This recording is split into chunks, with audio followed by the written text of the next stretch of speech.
Assalamualaikum warahmatullahi wabarakatuh. Selamat pagi, siang, malam, sore. Eh, Asisten mata kuliah PAI. Pada kesempatan kali ini saya akan menjelaskan tentang tugas 10 vulnerability. Jadi yang telah saya lakukan di sini, saya telah melakukan scan dari vulnerabilities dari suatu website yang telah ditugaskan, yakni tesphp.vulnweb.com. Berikut adalah tampilan webnya, dan di sini saya telah melakukan scan menggunakan akun Netix. Pada layar ini dapat dilihat overview dari scan yang telah dilakukan. Di bagian kiri ada threat level dari website yang di-scan. Di sini lumayan tinggi, yaitu level 3, 5. Satu atau lebih dari vulnerabilities yang tingkatnya keparahan tinggi telah ditemukan oleh scannernya. Jadi di sini levelnya cukup tinggi. Kemudian di sini bisa dilihat progresnya udah 100%, dan di bawahnya ada informasi terkait scan yang baru dilakukan, mulai dari durasi, beberapa request yang dilakukan, rata-rata respon time-nya, hingga lokasinya. Kemudian jika kita scroll lagi, di sini ada informasi dari target, kemudian host yang di discover, dan di bagian kanan ini adalah alerts atau vulnerabilities yang ditemukan. Nah, untuk melihat lebih lanjut lagi, kita bisa masuk ke tab vulnerabilities, dan kita bisa melihat di sini adalah list vulnerabilities atau kerentanan yang ditemukan oleh scan ini pada website testphp.vulnweb.com. Nah, mungkin di sini saya akan menjelaskan uh, dari vulnerability ini. Yang pertama ditemukan di sini ada blind SQL injection. Jadi SQL injection sendiri itu adalah serangan injeksi di mana penyerang dapat uh, melakukan eksekusi script SQL yang dapat mengontrol aplikasi website database. Jadi kayak penyerang dapat uh, mengakses database atau bahkan mengubah isi dari database menggunakan script SQL yang di-run dari front end menuju ke back end-nya. Nah, di sini bisa dilihat juga terdapat impact atau efek yang bisa diberikan oleh penyerang. Di sini penyerang bisa menggunakan SQL injection untuk melakukan bypass atau membobol autentikasi dan autorisasi di suatu website. Kemudian penyerang juga bisa mendapat keseluruhan konten dari seluruh database. Nah, selain itu, seperti yang saya bilang tadi, blind SQL juga bisa digunakan untuk menambah, edit, atau bahkan menghapus dari suatu record atau suatu baris di database. Kemudian bahkan di sini bisa dilihat juga SQL injection dapat digunakan untuk melakukan eksekusi komen yang jangkauannya di operating system, bukan hanya di database. Untuk rekomendasi cara memperbaiki vulnerability ini, harus dilakukan penggunaan query yang berparameter. Jadi, misal dalam suatu backend dilakukan eksekusi SQL query, di situ eh, tidak bisa langsung query mentah yang dijalankan, tapi harus memiliki parameter. Seperti itu untuk blind SQL injection. Kemudian untuk selanjutnya ada cross-site scripting.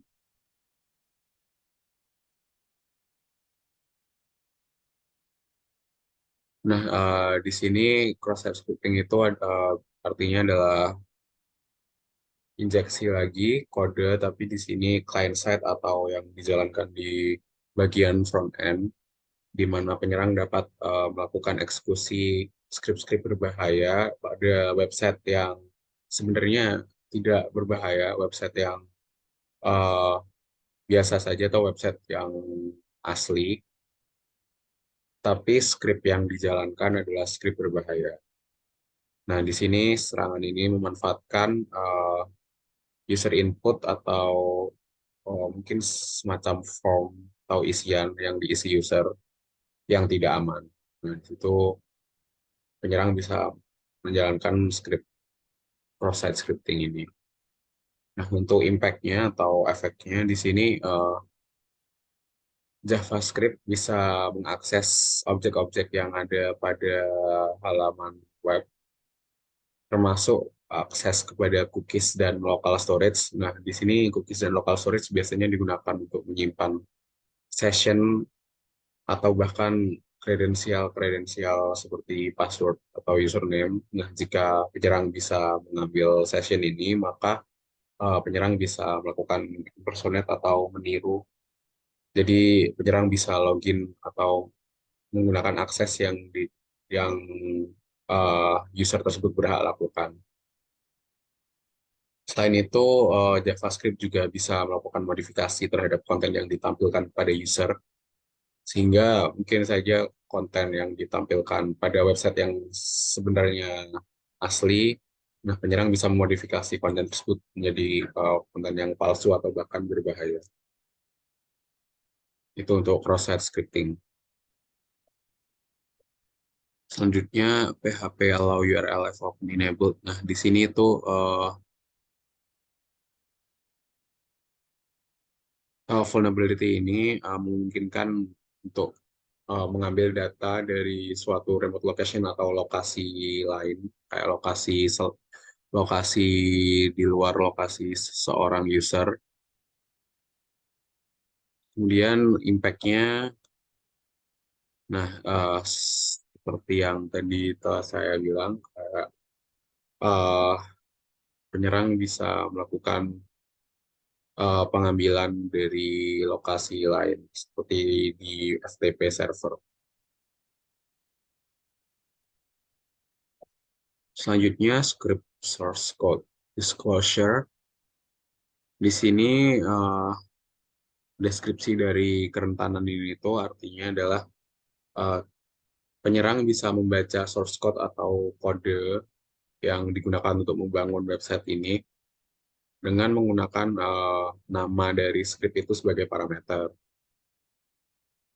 Nah, di sini itu impact-nya penyerang bisa mengumpulkan code base atau kode dari website ini dan mungkin penyerang bisa mempelajari kode tersebut sehingga penyerang bisa menemukan kerentanan-kerentanan lain, seperti misalnya di kode tersebut terdapat URL dari database atau logic dari aplikasinya. Nah, di sini bagaimana untuk membenarkan kerentanan ini?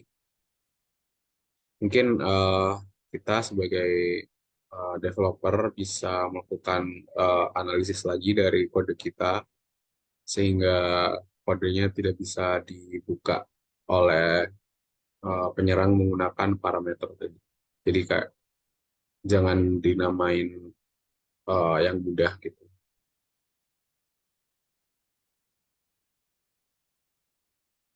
Selanjutnya ada SQL injection lagi sama seperti yang pas tadi. Kemudian nah ini uh, .ht access file readable di sini jadi direktori atau folder yang mengandung folder file .ht access itu bisa dibaca oleh orang umum, oleh khalayak umum. Nah, di sini itu menandakan adanya miskonfigurasi dari server. Seharusnya file .ht access itu didesain untuk hanya bisa diakses oleh web server dan tidak bisa langsung diakses. Nah, file ini tuh bisa mengandung informasi yang sensitif yang dapat membantu penyerang untuk melakukan serangan-serangan di masa depan. Nah, harusnya file ini tuh di-restrict atau tidak bisa diakses khalayak umum sehingga penyerang atau orang yang tidak bertanggung jawab tidak bisa membuka file tersebut.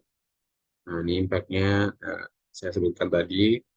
ada kemungkinan informasi-informasi yang sensitif bisa dibaca oleh penyerang. Kemudian bagaimana untuk rekomendasi untuk menyelesaikan kerentanan ini itu yaitu merestrict atau membatasi lagi akses ke file .hp akses itu. Kemudian selanjutnya ada application error message. Di sini uh, deskripsi dari kerentanan ini itu alert atau error message atau pesan error yang disampaikan pada website uh, ada memiliki kemungkinan untuk menyampaikan informasi yang sensitif. Nah, di sini impact-nya informasi sensitif yang disampaikan oleh error tadi dapat dimanfaatkan oleh penyerang untuk melakukan serangan lanjutan atau serangan di masa depan. Nah, untuk rekomendasi cara menyelesaikan kerentanan ini yaitu developer atau mungkin software engineer yang bekerja pada website ini harus melihat lagi pesan error yang disampaikan apakah invalid, apakah sudah tervalidasi atau maksudnya pesan error tersebut tidak memberikan informasi yang sensitif atau masih memberikan informasi yang sensitif. Untuk yang selanjutnya di sini ada backup file. Backup file di sini terdapat backup dari file-file yang ada pada web server. Di sini file tersebut biasanya dibuat oleh developer untuk membackup kerjaan mereka. Nah, di sini backup file tersebut atau file backup itu bisa mengandung kode atau file konfigurasi atau bahkan informasi sensitif yang bisa dimanfaatkan oleh penyerang. Nah, cara rekomendasi untuk menyelesaikan kerentanan ini developer harus menghapus file backup tersebut jika misalnya eh, telah selesai melakukan developer, telah selesai melakukan proses development atau melakukan push ke production. Nah, jadi file-file tersebut harus dihapus terlebih dahulu. Selanjutnya ada cara live injection. Di sini eh, kerentanan ini pada HTTP header terdapat struktur pesan yang bentuknya key value yang tiap barisnya dipisahkan dengan cara love combination. Nah, kalau misal input itu kayak user input dimasukkan ke bagian value-nya tanpa ada kayak pembatas cara live yang tadi itu, eh, si penyerang bisa memiliki kemungkinan untuk melakukan modifikasi kepada header dari HTTP. Nah, di sini itu impact-nya kalau misal penyerang bisa melakukan modifikasi pada HTTP header, nah itu dia bisa melakukan kayak injeksi cookies ke file HTML ke webnya. Jadi kayak eh, injeksi cookies itu bisa men-trigger atau eh, melanjutkan ke vulnerabilities lain seperti proses scripting atau yang lainnya. Cara menyelesaikan vulnerability itu kayak kita harus membatasi di user input agar tidak bisa kayak melakukan apa melakukan escaping atau removing cara left tadi. Untuk vulnerabilities yang selanjutnya di sini ada cross domain data hijacking. Eh, di sini si penyerang bisa melakukan pembuatan atau upload file yang berekstensi flash atau SWF dan melakukan kontrol terhadap bagian atas dari halaman-halaman yang dia kunjungin. Nah, di sini kayak ada skenario bagaimana dia bisa mengupload itu. Di sini mungkin si penyerang membuat file SWF, kemudian mengganti ekstensinya menjadi JPG, kemudian mengupload, kemudian memberi tag dengan application execute flash dan ketika korbannya masuk ke website itu, si file yang telah diupload tadi bisa dimanfaatkan penyerang untuk mengirim dan menerima request dari website yang dikunjungin oleh user.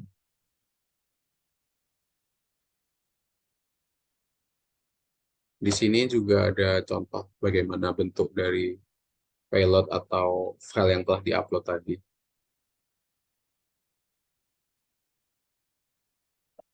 Cara impact dari kerentanan tadi, si penyerang bisa membaca secret atau kayak kayak eh, session-session atau cookies-cookies rahasia, bahkan CSRF tokens, si penyerang bisa membacanya. Cara membenarkan kerentanan ini untuk file upload, eh, kayak fitur-fitur penguploadan file pada suatu website harus dicek terlebih dahulu si ekstensi atau konten dari file itu. Jadi kayak benar-benar harus misal gambar ya harus JPG, misal video, jadi ekstensinya harus ditetapkan. Selanjutnya di sini ada eh ini cukup banyak ya. Untuk mempersingkat waktu karena ini kita udah di bagian yang ini